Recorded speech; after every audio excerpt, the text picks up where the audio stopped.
gentlemen, in closing of the lessons, I want to thank you all.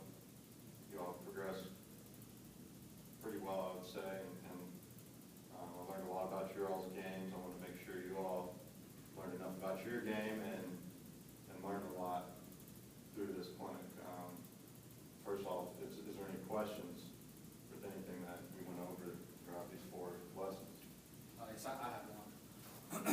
I know we worked on my steepness, which is pretty much the biggest issue in my game.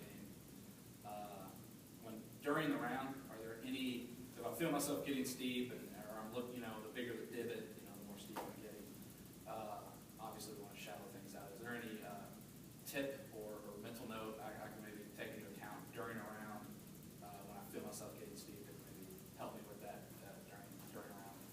Sure. I don't recommend doing too many drills when you're out on the course. Some people do it. Obviously, you can use that one on the side of the tee box if you feel comfortable to it. I would be taking practice swings and kind of pausing at the top. Make sure you feel that load, reverse for you, that load on this back leg. Feeling that, kind of stopping right there, and then let your arms come down at the back in front of your body before you feel anything transfer to your right side. Okay. Just focus on weight transfer. Focus on the weight transfer, because I think when you get to the top, it happens too quickly. It gets back to this side. And as soon as you do that, before the arms start down, then we're coming straight down on top of them. So take maybe practice swings, load up, pause, then let the arms come down nice and slowly.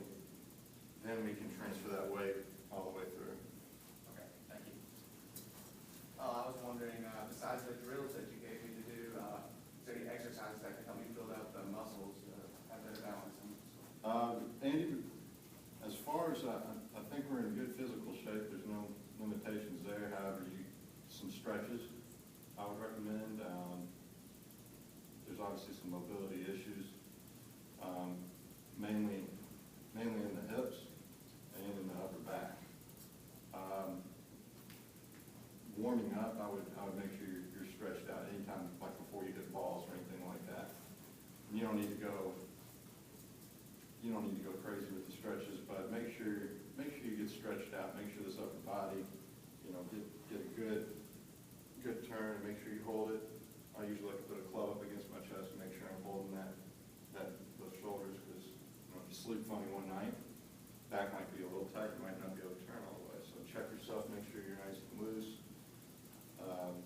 Getting your quads stretched out, because that could be a mobility issue of getting through it. Just getting the hips, just making sure you're nice and stretched out before you go warm up on the range. And maybe when you get to the first tee, stretching out again. And you can do it throughout the round. Just make sure you stay nice and loose and getting stretched out. I want to thank y'all for participating. You did a great job, and good luck to you this golf season, and hopefully we'll shoot some lower scores.